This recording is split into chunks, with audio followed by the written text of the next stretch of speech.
अस्सलाम वालेकुम। पिट्सी सीरीज़ का लेक्चर चल रहा था, जो कि हमने 2 लेक्चर इससे पहले किए हैं ना। आज हम तीसरा लेक्चर करेंगे। हालांकि ये जामे लेक्चर्स हैं सारे, ये सारे अगर हम इनको अलग अलग तोड़ेंगे तो ये तकरीबन 7 से 8 लेक्चर बन जाएंगे, पर हम जामे कर रहे हैं, सारे को मिला के कर रहे हैं। तो ये तीसरा लेक्चर हमारा बन रहा है, जिस पे हम वीडियो भी बना रहे हैं। अब जो हमने लास्ट टाइम जो किया था वो कौन सा किया था? Essentials of precis writing. ठीक है, हमने इसको पिट्सी राइटिंग नहीं पढ़ना, पिट्सी राइटिंग पढ़ना है, क्योंकि हमने ये पढ़ा कि भाई ये फ्रेंच अल्फाज पिट्सी से लिया गया है, जिसका मतलब है शार्टन करना या समराइज़ करना या मुख्तसर करना, उसी को हम पिट्सी कहते हैं। अब ये आपका लेक्चर आता है अवॉइड फॉलोइंग वाइल राइटिंग पिट्सी। जब हम पिट्सी कर रहे होते हैं, जब हमने क्या किया, कैजुअल रीडिंग की, हमने जो है ना इंटेंसिव रीडिंग की, उसके बाद हमने क्या किया, हमने जो है ना आपकी स्कीमिंग की, शिफ्टिंग की, ये सारे प्रोसेस करके हम जब आए, रफ ड्राफ्ट बनाया हमने, तो वहाँ पे हमने सिनोनिम्स चेंज किए। ये सारा प्रोसेस फॉलो करना है ना।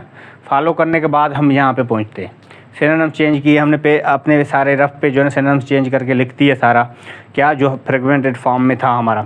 लिखने के बाद अब करना क्या है, अब यहाँ पे जो है ना आपके की कुछ चीज़ों को अवॉइड करना है। क्या करना है? कुछ चीज़ों को अवॉइड करना है, उसी पे ही लेक्चर है। अब इसका मतलब क्या कहते हैं? Avoid introductory remarks. क्या? इंट्रोडक्टरी रिमार्क्स को अवॉइड करना है, उससे परहेज़ करना है। अब इस पर जो मैंने मिसाल दी है वो खुद दी है कि भाई देखें, ये जो मिसाल है अब सी एस से रिलेटेड आपको समझ भी आएगी, ताकि ये सी एस से रिलेटेड मैंने इसलिए दी है ताकि आपको समझ आ जाए कि भाई पिट्सी को कहा जाता है, precis is an important aspect of composition paper for C S examination. सही है कि भाई पिट्सी जो है बड़ा अहम क्या है, composition paper for C S examination का हिस्सा है। ठीक है, बगैर पिट्सी के आप कंपोजिशन पेपर पास करना मुश्किल हो जाता है। अक्सर ये इस पे जो है थियरीज भी कि पिट्सी पास करोगे तो पेपर भी सारा पास करोगे, क्योंकि पिट्सी को ओवर राइडिंग इफेक्ट है। तो आगे कहता है it has an overriding affect in the paper. Over riding affect, अब यहाँ पे ओवर राइडिंग अफेक्ट की बात हो रही है। क्या हो रही है? असल में ये जो ओवर राइडिंग अल्फाज है, क्या ओवर राइडिंग अल्फाज है, ये ज़्यादा भारी है। क्या? ज़्यादा भारी अल्फाज है। तो हमने ऊपर जो बात की कि भाई पिट्सी बहुत अहम हिस्सा है, या अहम हिस्सा है कंपोजिशन पेपर का सी एस एस एग्जामिनेशन के लिए। तो ये ऊपर वाला जो पॉइंट है, ये इंट्रोड्यूस करवा रहा है किसको? पिट्सी के पेपर को, पिट्सी के पेपर को, पिट्सी के जो आपका क्वेश्चन है उसको क्या कर रहा है? मुतारिफ करवा रहा है। और नीचे जो बात कर रहा है कि भाई precis has an overriding affect in the composition paper, ये अगर बात कर देते तो ऊपर वाली बात की ज़रूरत ही नहीं थी कि कितना अहम है।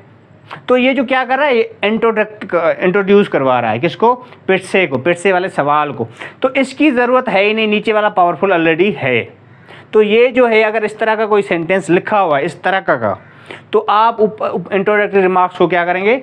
अवॉइड करेंगे। किसी भी पिट्सी पैसेज, ओरिजिनल पैसेज मिलेगा आपको, तो उसमें ऐसे रिमार्क्स होंगे जो कि किसी न किसी चीज़ को इंट्रोड्यूस करवाएंगे। अगर इसका सादा मिसाल और ले लें आप, मिसाल के ले लें आप हरी। क्या? हरी।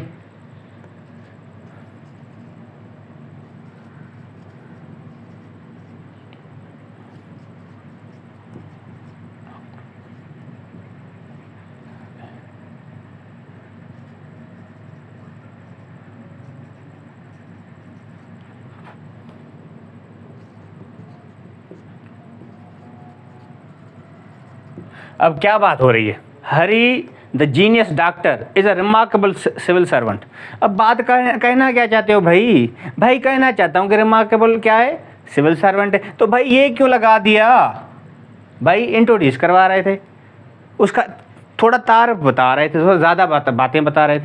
तो बात ये भाई, हरी इज़ अ रिमार्केबल सर्वेंट, बात ख़त्म। अहम बात पे आओ ना, काम की बात पे आओ।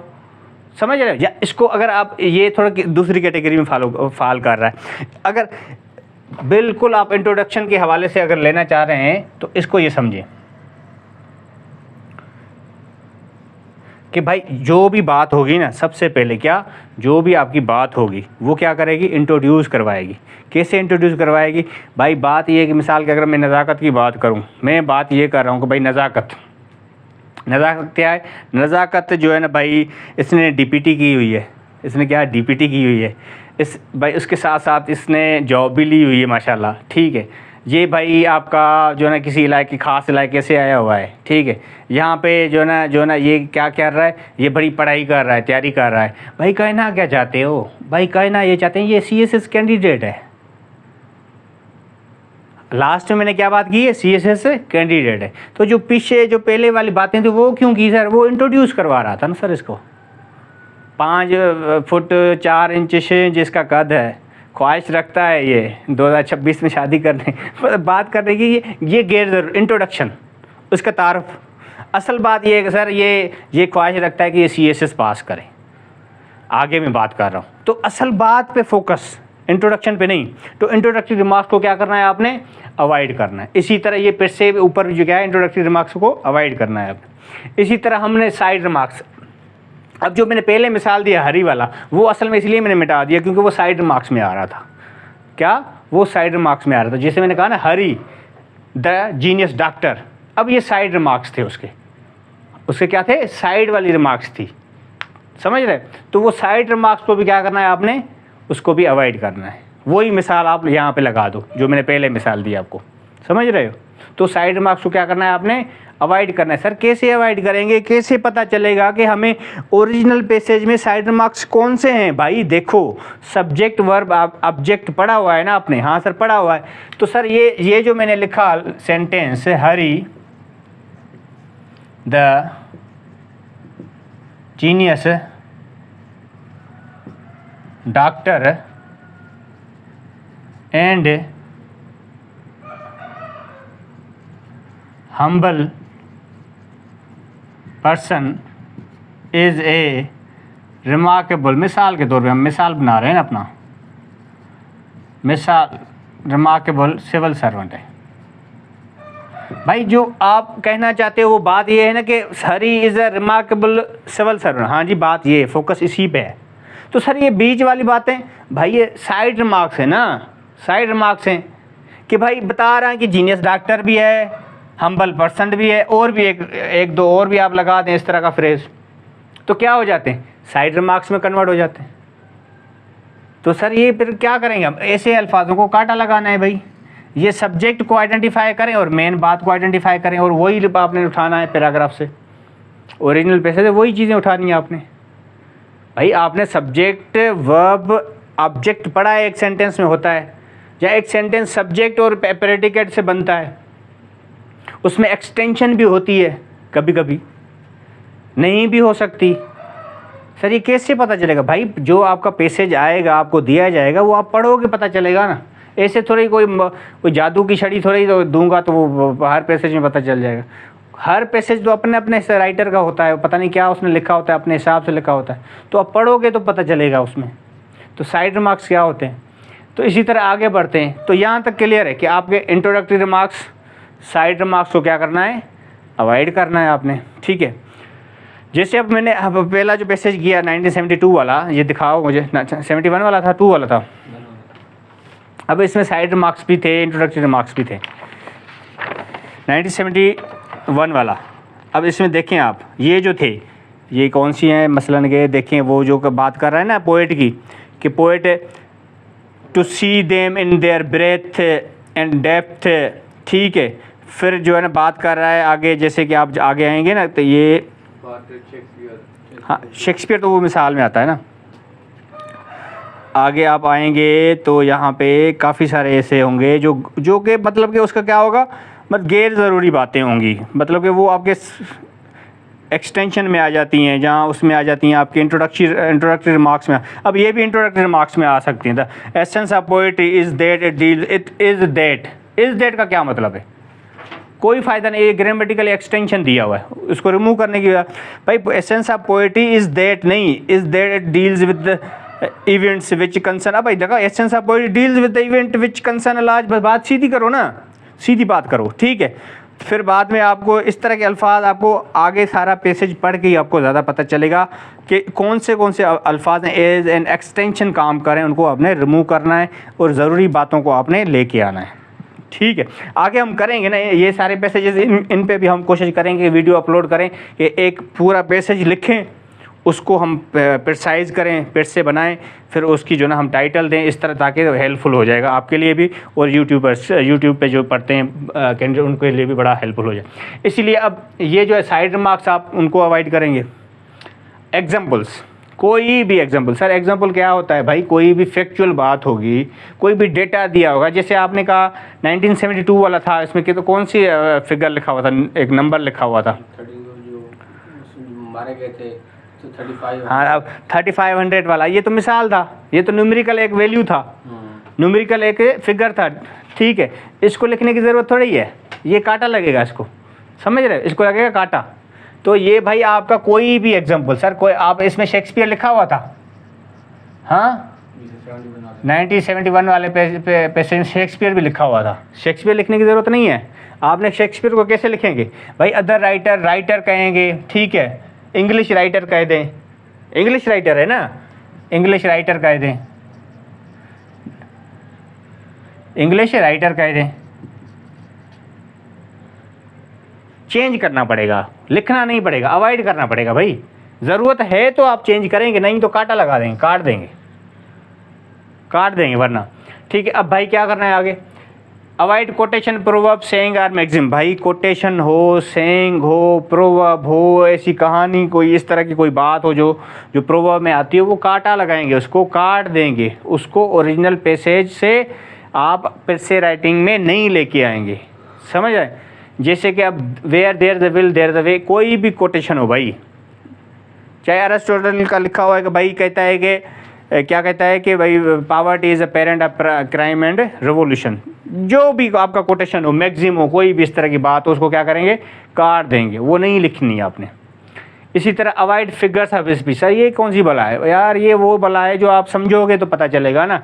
ऑर्नामेंटल यूज़ ऑफ लैंग्वेज, भाई फ्लावरी लैंग्वेज होती है ना, अक्सर आप फ्लावरी लैंग्वेज यूज़ करते हो, किस तरह करते हो? जैसे कि he is like a lion, वो भाई शेर की तरह है, वो क्या है? शेर की तरह। भाई कहे तो सीधी बात है, वो क्या है? शेर की तरह मतलब क्या है? ब्रेव, ही इज़ ब्रेव, बात ख़त्म।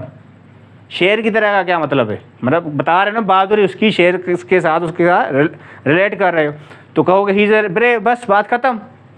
इसको अवॉइड करना है, इनको कन्वर्ट करोगे आप। लिखा है ही इज़ अ लायन, मिसाल के तौर पे ओरिजिनल पैसेज में लिखा हुआ है he is like a lion, वो शेर की तरह है, एक शेर की तरह है, तो आप उसको कन्वर्ट कैसे करोगे? कहोगे भाई he is a brave, he is a brave person, he is a brave man, बात ख़त्म। क्या हो गया? अवॉइड हो गया क्या? ऑर्नामेंटल यूज़ ऑफ लैंग्वेज, समझ रहे हो कि फ्लावरी लैंग्वेज से अवॉइड करना है आपने। कैसे? शी इज़ लाइक मून, वो चांद की तरह है। कहते हो अपनी गर्लफ्रेंड्स को अक्सर ना, लड़के कहते हैं वो चांद की तरह है, मेरे लिए वो चांद की तरह है। भाई कहो ना, बात है चांद की तरह का मतलब क्या है? वो खूबसूरत है ना, मतलब शी इज़ ब्यूटीफुल गर्ल, खूबसूरत की बात कर रहे हो ना। चांद की तरह मतलब क्या है? खूबसूरती के हवाले से बात हो रही है ना, तो she is a beautiful girl. Ornamental use of the language से बचना है आपने। She is moon, metaphor. Moon का क्या मतलब होता है? वह मून का मतलब है आप खूबसूरती के साथ उसको रिलेट करते हो, या लॉन्ग लास्टिंग के साथ रिलेट करते हो, या यूनिकनेस के साथ रिलेट करते हो।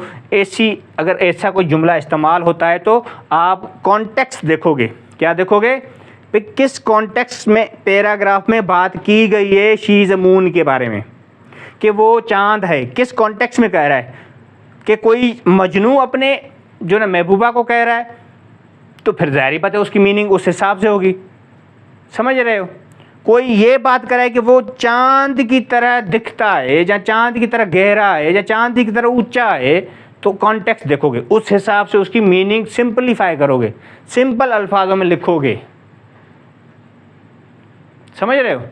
मिसाल के कोई बंदा कहता है she is as away as the moon is, कोई कहता है भाई my girlfriend is as away as the moon is, मेरी लड़की, मेरी जो दोस्त है वो इतनी दूर है जितना चांद मुझसे दूर है, मिसाल के तौर पे। तो आप क्या कहोगे? कहोगे भाई शी इज़ अवे फ्राम मी कहोगे, फिर भी ठीक है। या ऐसा कोई अल्फाज लगाओगे, ऐसा जुमला बनाओगे जिससे बताओगे कि she is not close, she is not near by me, या she is not close to me, या she is away from me, इस तरह का अल्फाज लगाओगे, सिंप्लीफाई करके बताओगे कि भाई वो मेरे पास नहीं है, मेरे साथ नहीं है, मुझसे दूर है, मुझसे दूर है। समझ रहे? तो ये इस तरह आपने सिंप्लीफाई करना, ऑर्नामेंटल यूज़ ऑफ लैंग्वेज से बचना है। यहाँ तक क्लियर है? आगे बढ़ते हैं। आगे आपका क्या है? आगे भी भाई इसी पे ही है। आगे अब ये रहता है। अब दूसरा 1 2 3 4 5 6 छठा, अवॉइड रिपीटेशन। सर रिपीटेशन क्या होती है? भाई रिपीटेशन वो होती है जो बार बार बात की गई हो। क्या बात की गई हो? एक अगर आइडिया, क्या सिंगल आइडिया। अब इसमें एक बात ज़रूर आप याद रखें, क्या थंब रूल है पिरसे का? थंब रूल क्या है भाई? थंब रूल है 3 words is equal to 1 idea. क्या? ये नहीं भूलना कभी। 3 words is equal to 1 idea. क्या थंब रूल है? 3 words is equal to 1 idea. भाई ये अक्सर कहा जाता है कि 3 अल्फाज अगर लिखे हों कहीं पे तो उनमें कम से कम एक आइडिया ज़रूर लाजमन होता है। 3 अल्फाज वर्ड्स लिखे हों कहीं पे तो कम से कम 3 एक आइडिया क्या होता है उसमें होता है। मतलब कि क्या है? मतलब कि 3 words, at least 3 words contain a single idea. तो सर ये क्या बात हुई? सर ये बात वही हो गई, अगर 100 अल्फाज हैं तो इसका मतलब है 33 आइडियाज़ होंगे। ये थंब रूल है, ये पिरसी इस पे चलती है। तो जगह 100 वर्ड अल्फाज होते हैं पिरसे के पैसेज के, ओरिजिनल पैसेज के, तो 33 में तकरीबन आप कन्वर्ट करते हो ना, थंब रूल है। तो इसका मतलब समझ आ रहा है? मतलब समझ नहीं आया अभी? अभी भाई देखो हमने क्या अज्यूम किया था, 600 अल्फाज हैं किसके? ओरिजिनल पैसेज के। तो थंब रूल क्या है? 1/3 करना है आपने, 1/3 करना है। तो 1/3 का मतलब क्या है? 1/3 का मतलब है भाई 200। 600 वर्ड हैं, 200 करना है ना। तो भाई एक और रूल भी है ना, कहता है भाई अगर 3 अल्फाज हैं तो वो बराबर हो जाते हैं सिंगल आइडिया के। सिंगल आइडिया के बराबर। अगर 600 अल्फाज हैं तो कितने आइडियाज़ के बराबर हो जाएंगे? 200 के। 200 मतलब 600 अल्फाज अगर लिखे हैं तो आइडियाज़ कितने होंगे? थंब रूल क्या है भाई? सर कम से कम 200 आइडियाज़ होंगे, कम से कम 200 आइडियाज़ होंगे। ये बात है रिपीटेशन की। Avoid repetition. सर रिपीटेशन को कैसे अवॉइड करें? सर देखिए आपको पढ़ना पड़ेगा, ओरिजिनल पैसेज को पढ़ना पड़ेगा। पहले मैंने लेक्चर में आपको बताया कि आपको इतनी बार पढ़ना पड़ेगा, शिफ्टिंग करनी पड़ेगी, इंटेंसिव रीडिंग करनी पड़ेगी, आपको पूरा प्रोसेस के साथ जाना पड़ेगा। फिर आप देखेंगे सर एक आइडिया है, एक आइडिया उसने शायरी की बात की है ऊपर, नीचे उसने शायरी के फिर उसी अंदाज में बात की है कि भाई शायरी है जो ना वो ज़्यादा मेजॉरिटी लोगों के साथ क्या करती है? रिलेट करती है, लिंक करती है, उनको ज़्यादा क्या करती है? एड्रेस करती है। नीचे दोबारा बात कर रहा है कि भाई आम लोगों को ज़्यादा एड्रेस करती है। वो दूसरे अल्फाजों में क्या कहना चाह रहा है कि भाई आम अल्फाज का क्या मतलब है? आम लोगों का क्या मतलब है? भाई आम लोग ज़्यादा होते हैं, मेजॉरिटी में होते हैं। ऊपर का मेजॉरिटी को क्या करती है? रिलेट करती है। नीचे का आम लोगों से रिलेट करती है। तो दोनों बातें रिपीट हो गई, क्योंकि राइटर है ना भाई, अपने बात तो करेगा अगर रिपीट तो अपने दूसरे अल्फाजों में करेगा ना, सेम अल्फाजों में थोड़ी करेगा।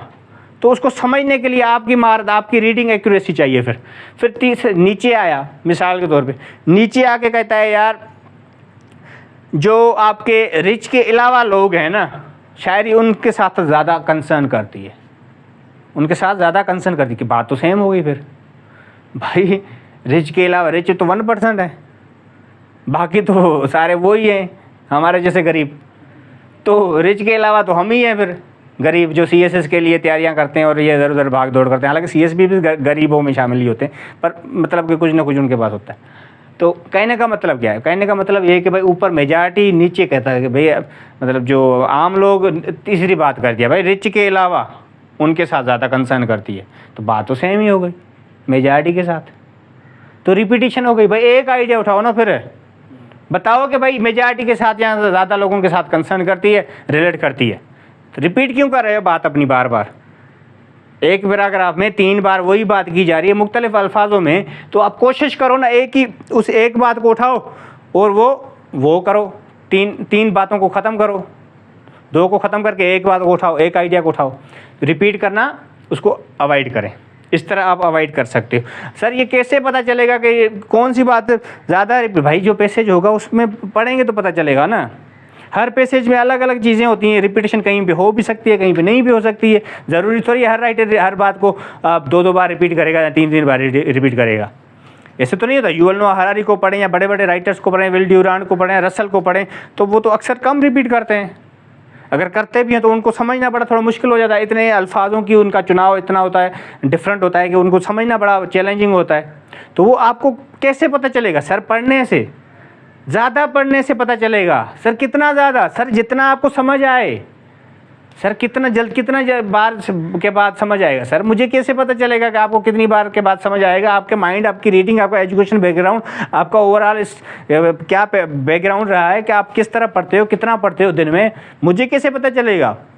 सर फिर भी बता दें कोई ऐसा कोई फार्मूला जो कि आपको आप जो है ना वो मंत्र शंतर पता चल जाए। नहीं भाई, ऐसे नहीं हो सकता, पढ़ना पड़ेगा। 8 घंटे 10 घंटे रोज़ पढ़ोगे, फिर से करोगे तो फिर पता चलेगा। पैसेज मिलेगा, उसको बार बार पढ़ोगे, समझने की कोशिश करोगे तो पता चल जाएगा कि रिपीट हो रही है कहाँ पे बात, या ये राइटर रिपीट नहीं कर रहा। क्लियर है? क्लियर है ना? आगे चलें भाई। अब इसी पे ही लेक्चर है, अवॉइड फॉलोइंग। क्या अवॉइड करना है? फॉलोइंग भाई देखें, मिसाल के तौर पे ये कहता है ही सेज। क्या कहता है? He says. अब ही सेज क्या है? रिपोर्टिंग स्पीच है। He says I knew my limitation. वो कहता है कि मैं जानता हूँ अपने हुदूद, अपनी हद, अपनी हुद। ठीक है। अब आई न्यू माई लिमिटेशन क्या है? रिपोर्टेड स्पीच है। ठीक है। इसी तरह आप इसको कैसे कन्वर्ट करोगे? सर इसको आप कैसे कन्वर्ट करोगे? भाई वो नरेशन पढ़ते हैं ना फर्स्ट ईयर इंटर में, वही फार्मूला लगाओगे, उसको तब्दील करोगे।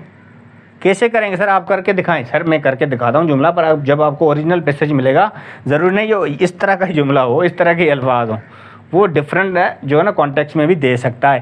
भाई कैसे करेंगे? भाई करो इसको। He said that he new his limitations.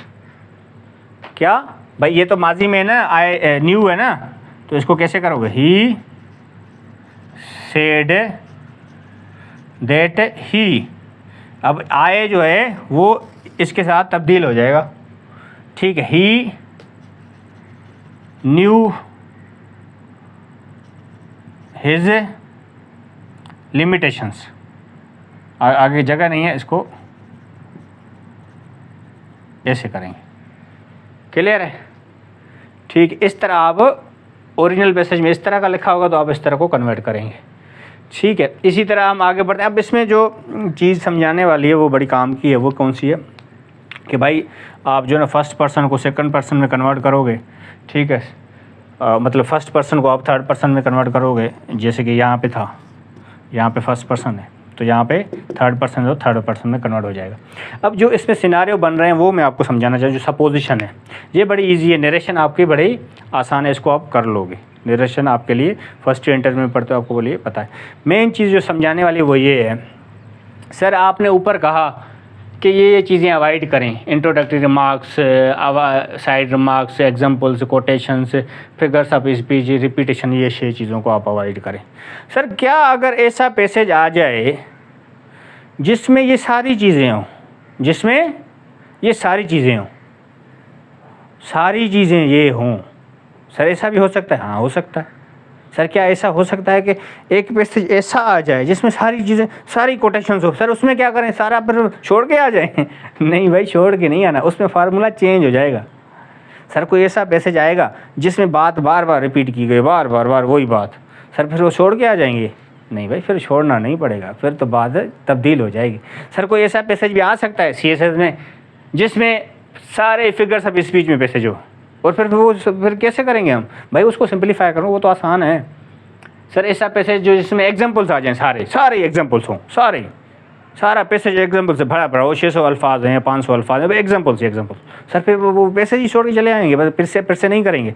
नहीं, वो फिर फार्मूला चेंज हो जाएगा ना भाई, थोड़ा फार्मूला चेंज हो जाएगा। फिर ये तो एक्सेप्शनल केस बन जाता है ना। अगर ऐसा आ जाता है ना तो उसमें उस साल तकरीबन 90% तो लड़के फेल हो जाएंगे फिर, क्योंकि ये फार्मूला, अब दूसरा फार्मूला आ रहा है ना। ऐसा अगर सिनारियो आ जाए जो कि एक्सेप्शनल केस आ जाए, मतलब कि यूनिक केस आ जाए, CSS की हिस्ट्री में कभी ऐसा ना हो, और हो सकता है कभी, एग्जामिनर कुछ भी कर सकता है। सर ऐसा कुछ हो सकता है कि मिसालें ही मिसालें, कोटेशन ही कोटेशन। हाँ सर, ये दो चीज़ें खतरनाक है, ये हो सकती हैं, मुमकिन है, ये कभी भी पॉसिबल हो सकता है। ये अगर आ गया ना कोई खड़ूस और बिल्कुल ही पागल एग्जामिनर, तो ये दो चीज़ों को कंसीडर कर सकता है, कभी भी कर सकता है। वो ज़ाहिर बात है, वो फिर उस साल ज़्यादा फेल हो जाएंगे बच्चे। कैसे हो सकता है? अब सिनेरियो बना रहे, 4 सिनेरियो हैं। एक scenario number 1, sir scenario number 1 है, पैसेज आया जी सर, आया, उसमें टोटल अल्फाज हैं 100। कितने अल्फाज हैं? 100 अल्फाज। सर उसमें 100 आपने सर कहा 3 अल्फाज होंगे तो एक आइडिया होगा, बिल्कुल कहा है, ठीक है, थंब रूल है। सर उस 100 वाले पैसेज में क्या होता है कि 30 क्या हैं? आइडियाज़ हैं। सर क्या हैं? 30 आइडियाज़ हैं। सर 30 आइडियाज़ होंगे तो अल्फाज कितने बनेंगे? 90 बनेंगे ना भाई। 30 आइडियाज़ है ना, मल्टीप्लाई करोगे ना, 30 आइडियाज़ हैं, मल्टीप्लाई किससे करोगे? 3 से करोगे। क्यों? 3 अल्फाज बन जाएंगे तो 90 अल्फाज हो जाएंगे। तो सर हम फिर, और 10 उसमें एग्जाम्पल्स हैं। क्या? 10 अल्फाजों के, क्या 10 अल्फाजों के एग्जाम्पल्स हैं। कितने आइडिया बन जाएंगे? 10 के 3 बनेंगे ना। क्या हुआ है? 10 अल्फाज तो आइडिया कितने बनेंगे? 3 बनेंगे ना, क्योंकि 3 अल्फाज एक आइडिया, तो आप मल्टीप्लाई करो ना फिर इसको, तो 9 पे 3 आइडिया, तो एक उसको डाल दो फिर एक्स्ट्रा करके, ठीक है। तो सर क्या हम इसको कैसे करेंगे भाई? सिनेरियो नंबर 1 ये है कि भाई जिसमें आपके 30 आइडिया हों वो 10 एग्जाम्पल हैं, तो फार्मूला वही लगेगा जो मैंने आपको बताया। कौन सा फार्मूला? भाई छोड़ दो, क्या करना है? 10 जो अल्फाज एग्जाम्पल पे मुश्तमिल हैं उनको छोड़ दो, आगे बढ़ो, ठीक है। 30 जो हैं क्या आइडियाज़ हैं उनको कवर करो, ठीक है। सिनेरियो नंबर 2 पे आते हैं, सपोजिशन नंबर 2 पे आते हैं। सर एक पैसेज है जिसमें 100 अल्फाज हैं। कितने? 100 अल्फाज हैं, ठीक है। सर उसमें आइडियाज़ 10 हैं। क्या? आइडियाज़ 10 हैं। आइडियाज़ क्या हैं? 10 अल्फाजों के हैं। आइडियाज़ कितने हैं? 10 अल्फाजों के। तो ज़ाहिर बात है 3 आइडिया बनेंगे। कितने बनेंगे? 3 आइडियाज़, 10 अल्फाजों के आइडियाज़ हैं। सर उसमें जो एग्जाम्पल्स हैं ना वो हैं 90 वर्ड्स के। क्या हैं? सर एग्जाम्पल्स जो हैं वो 90 वर्ड्स के हैं। जो आइडियाज़ हैं वो 3 हैं जो 10 अल्फाजों के बनते हैं, तभी जाके 100 पैसेज पूरा हो जाएगा। सर इसमें क्या करेंगे? सर ऐसे पैराग्राफ में, ऐसे पैसेज में आपने ये काम करना है कि भाई जो 90 एग्जाम्पल्स हैं ना उन्हीं पे फिर से बनेगी। उन्हीं पे क्या बनेगी? फिर से बनेगी। सिनेरियो रिवर्स हो जाएगा। सिनेरियो रिवर्स हो जाएगा। आइडियाज़ को कर दो ड्रॉप, एग्जाम्पल्स पे बना दो फिर से। ऐसा हुआ नहीं है आजकल की, मतलब CSS की हिस्ट्री में नहीं हुआ। ये यूनिक एक आइडियल सिनेरियो है। आइडियल सिनेरियो सर कोई पागल खड़ूस को, कोई ऐसा बंदा CSS एग्जामिनर बन जाए जिसकी घर में बिल्कुल भी इज़्ज़त ना हो और घर वाले सारे तंग हो और वो अपने आप से भी तंग हो और उसने वो दे दिया, दे सकता है भाई, उसकी मर्ज़ी।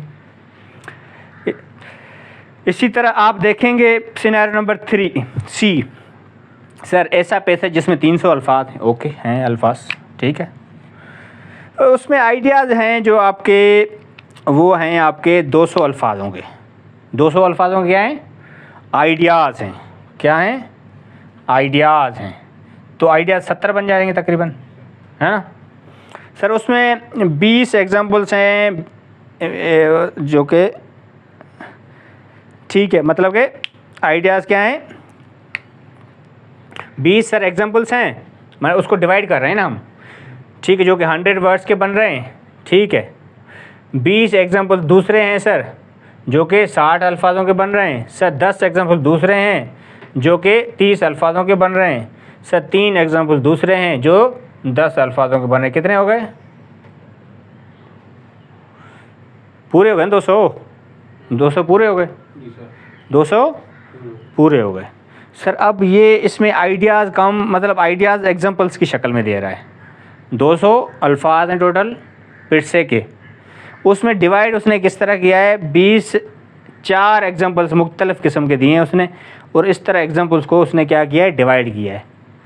100 अल्फाज, 60, 30, 10। सर इसको कैसे करेंगे बेटा? फिर इसको आप फार्मूला नंबर 1 लगाओ। कौन सा फार्मूला लगाओगे भाई? 100 अल्फाज हैं, एग्जाम्पल्स पे मुश्तमिल हैं, तो 3 से डिवाइड करोगे कितने बनेंगे? 30। और ये कितने हैं? 60। 3 से डिवाइड करोगे कितने बनेंगे? 20। ये कितने हैं? 30। और ये 10 कितने? 10 का क्या बनेगा? 3। ये आप प्लस करो, 33, 53, 63 और 66 क्या बनेगा? 66 बनेंगे। करो फिर 200 का 3 से कितने बनते हैं?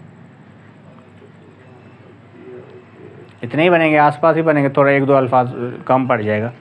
इस तरह आपने डिवाइड करके सारे एग्जाम्पल्स के पैसे बनानी है। सर हमने सारे एग्जाम्पल्स के अल्फाज गिनने हैं भाई। सबसे पहले वाला लेक्चर था काउंट द वर्ड्स, याद है? क्यों? So that we know the target. सही है। Why do we count the words of the original passage? Because we want to know our target. Target को जाने बगैर आप कैसे बढ़ोगे आगे भाई? CSS कर रहे हो ना, टारगेट क्या है? CSS करके CSP बन के अच्छी ज़िंदगी गुजारना टारगेट है ना, यही टारगेट है, लाइफ को बेहतर करना है ना।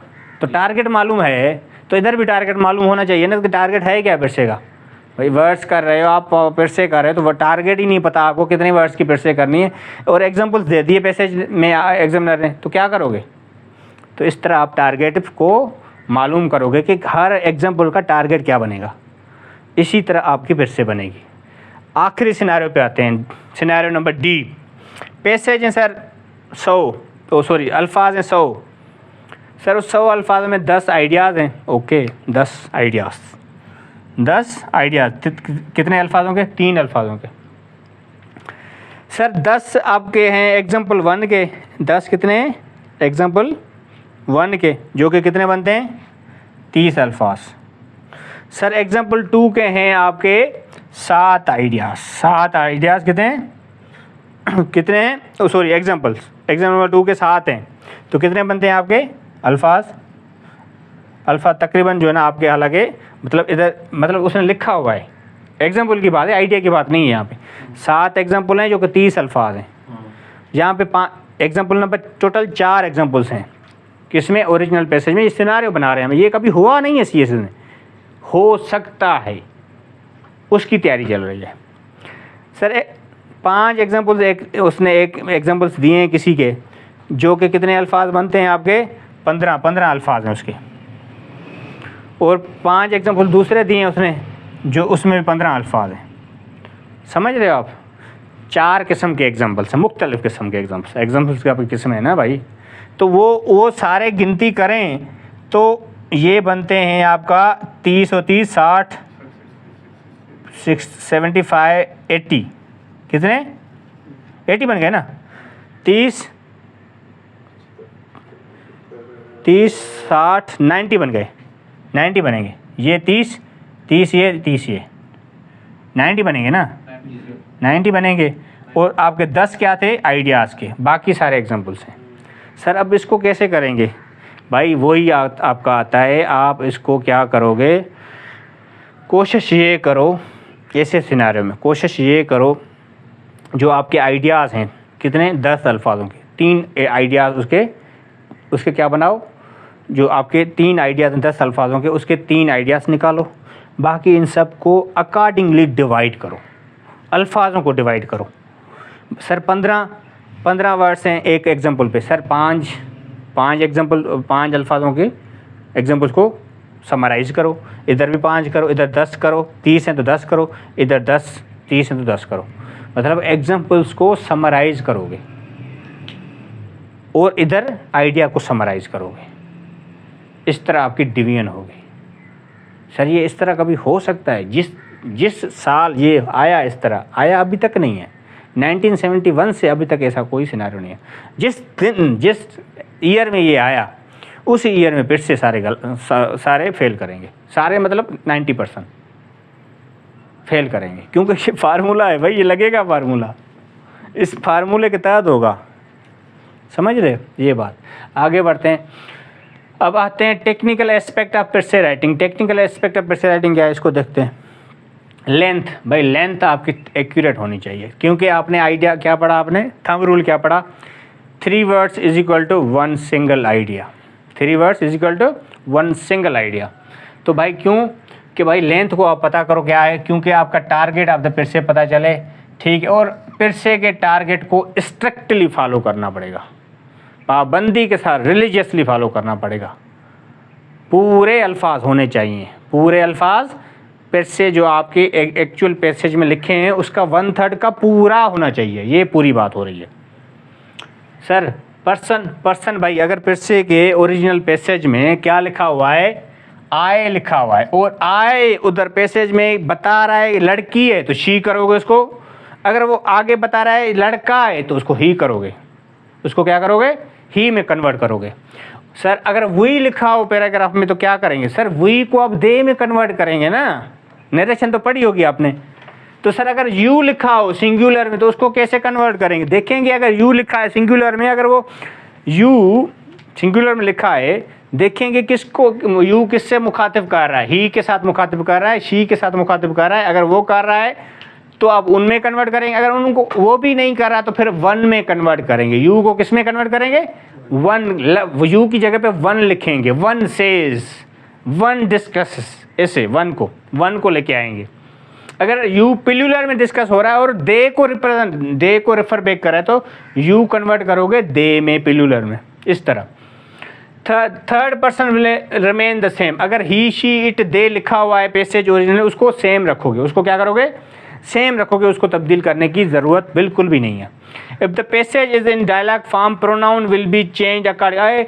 अगर कोई पैसेज ऐसे डायलॉग फॉर्म में, सर डायलॉग फॉर्म, हाँ ये कैसे होता है भाई, ये होता है अली सेड टू वली, ठीक है, फिर वली सेड टू अली फला फला, Ali said to Wali I am going to Lahore, इनोटेड कामा, फिर Wali said to Ali if you are going to Lahore I am going to Islamabad, comma, inverted comma. इस तरह डायलॉग चल रहा है, समझ रहे हो। फिर कहता है जो Ali said to Ali if you are going to Islamabad I will not be going to Lahore, I will be coming with you, inverted comma. फिर Wali said to Ali if you are coming with me to Lahore then I am thinking to जो cancel my trip.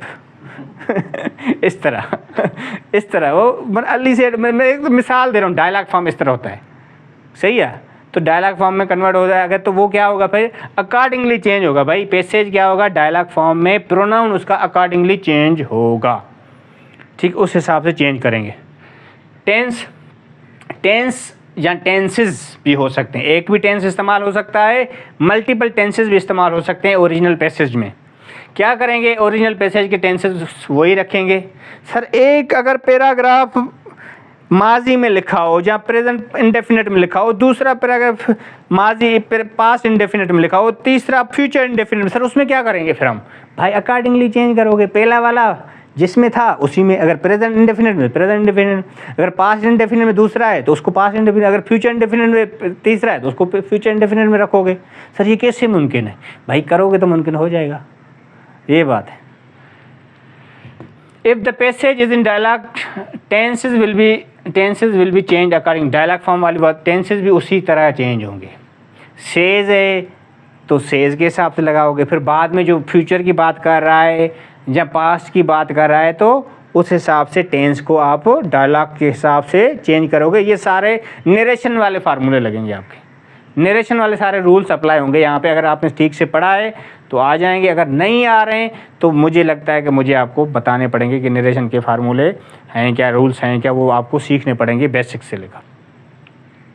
Sir narration direct by indirect है, अगर जो है ना passage में indirect sentence है, they are going to Lahore, बात ही ख़त्म, तो उसको वैसे ही लिखोगे। इनडायरेक्ट को इनडायरेक्ट में लिखोगे। सर अगर वो डायरेक्ट में हो भाई, इनडायरेक्ट में कन्वर्ट करोगे ना, जैसे अभी किया हमने, डायरेक्ट को इनडायरेक्ट में कन्वर्ट करोगे। फॉलोइंग विल चेंज, कौन सी चीज़ें आएंगी भाई इनडायरेक्ट में? अगर डायरेक्ट में दिया गया तो इनडायरेक्ट में कन्वर्ट करोगे तो नीचे वाली चीज़ें चेंज होगी। कैसे? प्रोनाउन को चेंज करोगे, ठीक है, जैसे हमने किया अभी। और टेंस को चेंज करोगे, जैसे जिस मुताबिक जिस लिहाज से वो बता रहा होगा, जिस लिहाज से वो टेंस इस्तेमाल कर रहा होगा, उस हिसाब से टेंस को चेंज करोगे, ठीक है। चेंज इन वर्ड्स, वर्ड्स को चेंज करोगे, जैसे हमने किया पिछला sentence. Change as kinds of sentences, by kinds of sentences को चेंज अकॉर्डिंगली करोगे। इस तरह आपकी चेंजेस आएंगी। ग्रामेटिकल, सारा ये ग्रामर वाला काम है, टेक्निकल काम, इसलिए इसका नाम भी टेक्निकल एस्पेक्ट है, समझ रहे हो। ये मैकेनिक्स ऑफ ग्रामर क्या होता है सर? मैकेनिकल ग्रामर ये होता है take care of the following. कौन सी सर? स्पेलिंग का ख्याल रखेंगे आप, पंक्चुएशन का ख्याल रखेंगे, कामा, सेमीकोलन, इन चीज़ों का, फुल स्टॉप, ये सारी चीज़ों का ख्याल रखेंगे।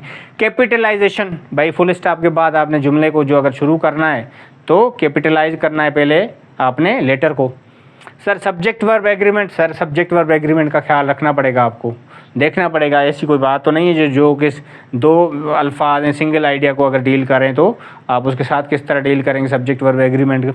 जैसे कि अक्सर कहते हैं ना, time and tide waits for none, इस तरह करते हैं ना, तो ये चीज़ें सेम आइडिया को हमने एस लगा दिया इस तरह। ग्रामेटिकल रिक्वायरमेंट्स हैं, ग्रामेटिकल रिक्वायरमेंट्स को देखेंगे, सब्जेक्ट के साथ क्या लगा हुआ है, प्लूरल, सिंगुलर, सारी चीज़ों को, नाउन, प्रोनाउन, सारे जो हमने हालांकि माजी पिछले लेक्चर्स में थोड़ा बहुत कोशिश की है पार्ट्स ऑफ स्पीच को करने के लिए। कोहेरेंस, सर कोहेरेंस भाई render, shifting renders idea, shifting से आइडियाज़ होते हैं आपके, ठीक है, जो कि incoherent, disjointed, use of incoherent और डिसजॉइंटेड होते हैं, ठीक है। Use of one word connector in precis, one word connector इस्तेमाल करें। इन एडिशन टू लिखा हुआ है तो एडिशनली लगाएं, सही है, इस तरह के अल्फाजों को आप लगाएं। टू ब्रिंग कोहेरेंस, कोहेरेंस उसमें रब्त आए, उसमें फ़्लो आए, ताकि ये सारी चीज़ें आप लिखेंगे, उनको समझेंगे, प्रैक्टिस करेंगे तो उनमें कोहेरेंस भी आपका तब आएगा जब उनको क्या करेंगे आप, उनमें वन वर्ड इस्तेमाल करेंगे, वन वर्ड कनेक्टर इस्तेमाल करेंगे, ठीक है। आप उनको जो ना कॉन्टेक्स्ट के हिसाब से इस्तेमाल करेंगे तो वो आप में उसमें फ़्लो आएगा, कोहेरेंस आएगा। इसी तरह हम इसको देखते हैं भाई। अब ये छोटी सी आप वही बात जो मैंने पिछले जो ना उसमें की बात है, किसमें, अवॉइड वाले में, कि आप ये देखें सब्जेक्टिव केस क्या है, फर्स्ट पर्सन का आई, वी, और उसी का ऑब्जेक्टिव केस मी, अस, इसको आपने ध्यान में रखना है। Positive my, mine, our, ours, reflexive myself, ourself. Second person you होता है, सब्जेक्टिव, ऑब्जेक्टिव यू होता है, पॉजिटिव यू वर, यूअर्स होता है, और यूअर्स होता है। रिफ्लेक्सिव यूअर सेल्फ और यूअर सेल्फ होता है। Third person he, she, it, they होता है सब्जेक्टिव केस में। ऑब्जेक्टिव केस में हिम, हर होता है, इट, देयर होता है। पॉजिटिव केस में हिज होता है, हर, हर्स, देयर्स, इट्स, देयर्स होता है। रिफ्लेक्टिव केस में him self, her self, it self, them self होता है। इस तरह आप क्या करेंगे, उनको समझेंगे, उस हिसाब से रखेंगे। इसी तरह डायरेक्ट, इनडायरेक्ट, सही है, से तो सेड हो जाएगा, ठीक है। प्रेजेंट इंडेफिनेट अगर इस्तेमाल हुआ है तो पास्ट इंडेफिनेट हो जाएगा। पास्ट इंडेफिनेट इस्तेमाल हुआ है तो उसको पास्ट परफेक्ट में कन्वर्ट करेंगे, पिरसे में, जब अपने पिरसे बनाएंगे। जब प्रेजेंट कंटिन्यूस टेंस इस्तेमाल हुआ है तो उसमें पास्ट कंटिन्यूस टेंस लगाएंगे आप। अगर पास्ट कंटिन्यूस लगा है तो पास्ट परफेक्ट कंटिन्यूस लगाएंगे आप। अगर प्रेजेंट परफेक्ट लगा हुआ है तो पास्ट परफेक्ट में कन्वर्ट करेंगे उसको। अगर पास्ट परफेक्ट लगा हुआ है तो पास्ट परफेक्ट ही रहेगा। अगर पास्ट जो है ना क्या कहते हैं, ये इस तरह रहेगा। समझ गए? हाँ समझ गए, ये क्लियर है? सर आए इस्तेमाल होगा तो क्या करेंगे भाई? आए देखेंगे रेफ़र किसको कर रहा है। सबसे पहले किसी को रेफ़र नहीं कर रहा, न ही को न शी को, तो फिर वन लगा देंगे। फिर क्या करेंगे? वन लगा देंगे। सर वही लिखा हो तो दे लगा देंगे। सर यू लिखा हो सिंगुलर में, देखेंगे अगर किसी के साथ मुखातिब, यू मुखातिब होता है ना, मुखातिब कर रहा है किसी को, ही या शी को, तो ही जिसको करेगा उसको लगाएंगे। शी को कर रहा है, शी को, ही को कर रहा है, ही को, नहीं तो फिर वन लगा देंगे। सर यू प्लूरल में हो और किसी को मुखातिब करे लोगों को, तो दे लगा दो। Third person, sir third person भाई लगा हुआ है उधर किसमें, ओरिजिनल पैसेज में, तो आप सम लगा दो या थर्ड पर्सन रहने दो। जैसे पहले हमने कहा थर्ड पर्सन ही रहने दो या सम लगा दो, ठीक है। Sir direct indirect, sir direct indirect, right लिखा हुआ है तो रोट लिख दो, रोट लिखा हुआ है तो हेड रिटन लिख दो। सर इज एम आर लगा हुआ है, इज एम आर राइटिंग लगा हुआ है तो भाई वाज वर राइटिंग लगा दो। सर वाज वर राइटिंग लगा तो वाज वर को वाज वर रहने दो। सर हेज रिटन लिखा हो, हेड रिटन लगा दो। सर हैव या हैज़ बीन राइटिंग लिखा हो तो हैड बीन राइटिंग कर दो। सर हैड बीन लिखा हो तो क्या लगाएंगे, वो सेम कर दो, हैड बीन लिखा हुआ है तो हैड बीन राइटिंग कर दो, ठीक है। सर शल लगाओ, शल राइटिंग दो तो शुड राइटिंग कर दो। सर विल राइट तो लिखा हो तो वुड राइट कर दो। ये आपके टेक्निकल एस्पेक्ट्स हैं किसके, पिट से राइटिंग के मेथड के, ये आपने फॉलो करने स्ट्रिक्टली, आप जहाँ इसको रिलीजियसली आपने फॉलो करना, तभी आपको पिट से सही से करने आएगी। यहाँ तक आपके पिट से के लेक्चर्स पूरे होते हैं और अब आपकी प्रैक्टिस शुरू होती है। तो इसी लेक्चर के साथ बस दुआ में याद, इंशाल्लाह अगले लेक्चर में मिलते हैं जल्दी फ़ौरन, तब तक के लिए दुआ में याद।